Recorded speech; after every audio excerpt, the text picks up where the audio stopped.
Oke, selamat siang bersama dengan saya di Bible Study Minggu. Kita akan memberikan sebuah jawaban terhadap sebuah keberatan dari seorang YouTuber apologet Muslim yang menggunakan Yohanes 1 ayat 1 sebagai pembenaran terhadap argumen tauhidnya. Nah, sebelumnya kita akan saksikan videonya lebih dahulu. Semangat, udah semangat, udah malam ini. Mana ini Kores? Iya, jadi ini tanggapan aku ya. Jadi gini, ada dua jawaban yang gue simpulkan agak berbeda ya. Antonius nggak ngerti, Pras dengan tegas nggak ada gitu. Nah ini bagus untuk Pras dan untuk Antonius biar gue jelasin lebih jauh. Jadi seperti yang gue share screen sekarang, definite artikel ini adalah kata untuk menunjukkan sebuah noun yang sudah spesifik. Jadi kita tahu gitu bahwa ini tuh satu-satunya kayak gitu loh.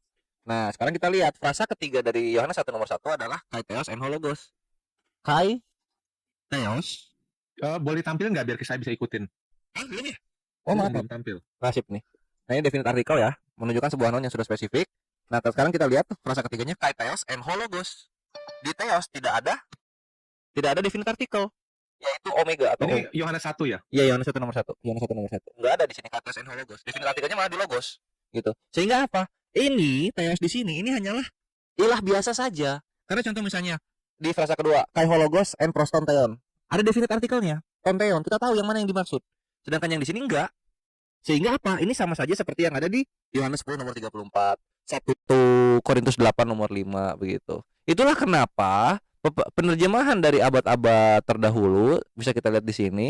Di sini adalah misalnya contoh kita ngambil the New Testament in Greek and English, terjemahan Ainilen tahun 1800 abad 19. And the word was seonggok Tuhan. And the word was seonggok Tuhan juga ini monotes Saron the Gospel History according to four evangelists. Ini dari Thompson. Terus nanti juga dari Katolik juga mengungkapkan bahwa ini and the word was a God gitu. Lalu kemudian di sini lihat and a God was the word, seonggok Tuhan. Firman adalah seonggok ilah. Hanya seonggok ilah, beda kastanya dengan Bapak gitu. Jadi kalau misalnya tidak ada, maka ya memang benar isinya cuma tauhid. Hanya menyembah kepada Allah saja, tidak menyembah kepada sifat apalagi makhluknya. Sifatnya yang firman atau makhluknya yang roh. Silakan Ustaz Taufik.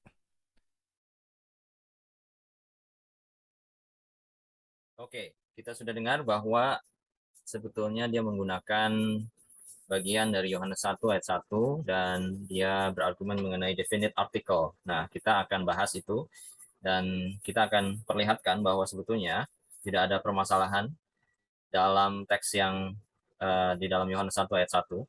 Tetapi yang jadi permasalahan adalah dia tidak bisa membedakan antara nominatif dan akusatif. Saya akan share, kita akan lihat di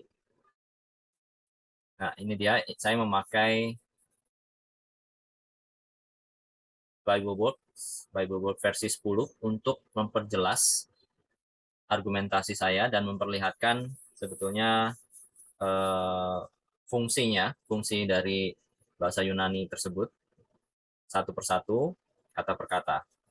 Nah, kalau Forest menggunakan mungkin sumber online dan memang itu tidak salah juga, tetapi di dalam presentasinya, dalam argumentasinya, dia tidak memperhatikan bagian bawah dari kata Yunani yang dijadikan yang dipermasalahkan tersebut. Oke, kita akan baca terlebih dahulu. NRK and hologos kai hologos hein prostonteon kai theos hein hologos. Oke, jadi ayat pertama dimulai dengan kata n di situ, arche hen hologos. Jadi ini ada kata hen di sini, kata hen juga di sini. Saudara lihat ya. Sini 1 2 3 itu adalah kata indikatif atau kata kerja. Jadi kalau di dalam bahasa Indonesia harus ada subjek, predikat dan objek.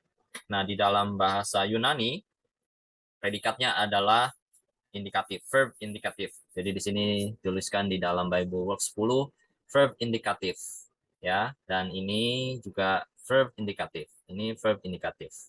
Ini perlu diperhatikan karena itu menentukan makna dari ayat yang kita baca, dan selain itu pasti harus ada subjek ya. Subjeknya adalah hologos ini. Dan ini adalah keterangan datif sebetulnya, proposisi, noun, datif, dan ini subjeknya. Jadi ini yang harus diperlihatkan atau ditekankan karena ayat 1 ini berbicara mengenai firman itu. Jadi dia ingin menjelaskan mengenai firman itu siapa dan kapan dia ada. Kapan firman itu ada? Pada mulanya firman itu ada. Jadi sebelum segala sesuatu ada firman. Kai hologos pros tonteon. Nah, ini harus diperhatikan ya. Ini hologos ini adalah noun nominatif atau berfungsi sebagai subjek. Ini yang ingin dijelaskan, ingin diberikan keterangan. Adalah, ini hein adalah bersama dengan Allah. Ya, ini ingat, ini definitif, ini singular. Nah, kalau bisa bicara singular berarti itu adalah seperti I eat an apple. So artikelnya adalah an, artinya satu, ya. Artinya ya singular, utuh begitu. Nah, theon ini adalah akusatif, yaitu benda. Ya, jadi kata benda atau kata objek. Subjeknya siapa? Subjeknya adalah hologos. Kata predikatnya apa? Kata kerjanya hein adalah, dan kata keterangannya pros, dan kata objeknya adalah theon atau tonteon. Yang tidak diperhatikan oleh Kores adalah ini, akusatif dan nominatif. Ini yang menarik. Kenapa? Kita lanjut dulu. Kai theos hen hologos. Nah, saudara harus perhatikan ya. Ini theos ini adalah nominatif, noun nominatif. Di sini juga noun nominatif. Nah, tetapi yang di depan ini bukan berarti dia menjelaskan yang di akhir. Tetapi yang ingin ditekankan adalah hologos ini siapa? Sama seperti ini, lihat. Ya, ini yang ingin ditekankan. Ini lihat. NRK hen hologos, ya di belakang. Kemudian dia pindah ke depan. Kai hologos en pros tonteon. Kemudian dia pindah ke belakang lagi. Kai theos hen hologos. Ya, jadi ini ada pola di sini. Ini bagian belakang. Ini juga bagian belakang. Cuma yang di tengah saja dia jadi bagian depan. Ya, ingat situ. Ini adalah stylistik atau gaya dari bahasa Yunani. Jadi bukan berarti yang di depan itu menjadi subjek. Bisa saja yang belakang itu yang menjadi subjek. Nah, bagaimana membedakannya? Membedakannya adalah ini, hologos, ada ho-nya di sini. Definite article itu sebagai subjek di sini, subjek. Walaupun dia ditempatkan di belakang. Jadi yang ingin dijelaskan adalah sebetulnya hologos ini. Jika kita pindah ke depan, maka hologosnya itu akan menjadi subjek. Ya, jadi definite article sebagai penunjuk dari subjek. Dan bagaimana dengan ini? Noun nominatif. Jadi ada dua nominatif. Sebetulnya ini menjelaskan yang hologos. Jadi firman adalah Allah. Nah, ini yang perlu diperhatikan bahwa kata benda di sini atau objek di sini kemudian berubah menjadi kata nominatif. Bentuknya berubah. Jadi fungsinya berubah. Cara penafsirannya pun berubah. Tidak bisa dikatakan bahwa dia itu seorang, karena yang sebetulnya ingin disampaikan adalah ini. Siapa dia ini? Siapa firman ini? Firman adalah Allah. Firman adalah Allah. Jadi dia tidak berfungsi sebagai subjek, tetapi sebagai objek penerang atau memberi keterangan. Nah, kalau misalnya Kores berbicara, oh ya, itu jadi a God, maka ya ini pun sebetulnya bisa jadi a God, ya, atau a word, ya. Di sini juga, di sini juga, karena semuanya singular. Nah, yang menjadi permasalahan adalah jika dia juga ini di luar dari penjelasan teknis, jika dia mengambil Yohanes 1 ayat 1 sebagai sebuah argumentasi, maka dia tidak bisa melepaskan Yohanes 1 dengan Yohanes 1 ayat 1 sampai 18. Kita akan melihat di situ bagaimana firman itu menjadi manusia dan tinggal di tengah-tengah manusia. Nah, kalau misalnya di dalam ayat yang ke-14 dikatakan kai hologos sark egeneto, kai sk nosen and humin. Ya, jadi dikatakan di sini dan firman yang dari ayat 1 sark egeneto. Lihat bagaimana ini sebetulnya adalah noun nominatif yang sebagai kata benda, tapi dia ditaruh di depan subjek, yaitu hologos ini. Ya, itu tidak masalah. Di dalam bahasa Yunani memang seperti itu. Jadi stylistik, bukan masalah aturan urutan, bukan. Tetapi masalah stylistik, masalah gaya, masalah dibuat lebih stylistik, bergaya.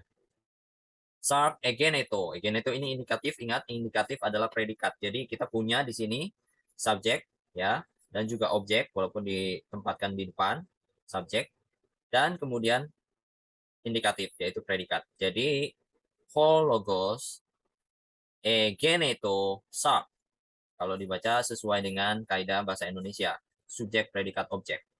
Jadi firman itu menjadi daging. Dan ini dikatakan skenosen, ehen humin. Skenosen ini atau tinggal di dalam kita atau di tengah-tengah kita. Di dalam kita. Ya, di dalam kita.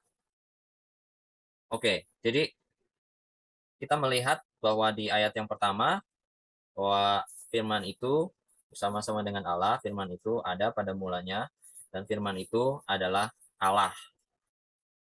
Allah di dalam ayat yang ke-14 menjadi firman yang adalah Allah itu, firman itu menjadi daging dan tinggal tengah-tengah kita. Jadi usul saya adalah baca seluruh pasal Yohanes 1 ayat 1 sampai 18 minimal untuk melihat konteks keseluruhan. Jadi ini membuktikan bahwa sebetulnya Tritunggal sudah jelas tertera di situ dan eksplisit terjelaskan di dalam teks. Tidak perlu lagi menafsirkan satu ayat terus kemudian kita ambil itu sebagai satu pembenaran. Oh, ayat ini hanya membenarkan satu saja Allah. Baca keseluruhannya sampai ayat yang ke-18. Barulah kita bisa membuat sebuah kesimpulan yang valid mengenai sebuah doktrin yang benar, doktrin yang sesuai dengan teks, sesuai dengan firman Allah. Yang kedua adalah belajarlah bahasa Yunani agar bisa membedakan antara akusatif dan juga nominatif. Dan tidak terjebak dengan masalah penempatan urutan di dalam Yunani. Jadi tolong perbaiki cara menafsirkan dan cara membaca bahasa Yunani dengan baik. Salam bahasa Yunani, salam kebenaran, dan kiranya Kristus, Juru Selamat yang agung itu menyelamatkan kita dari kesesatan. Amin.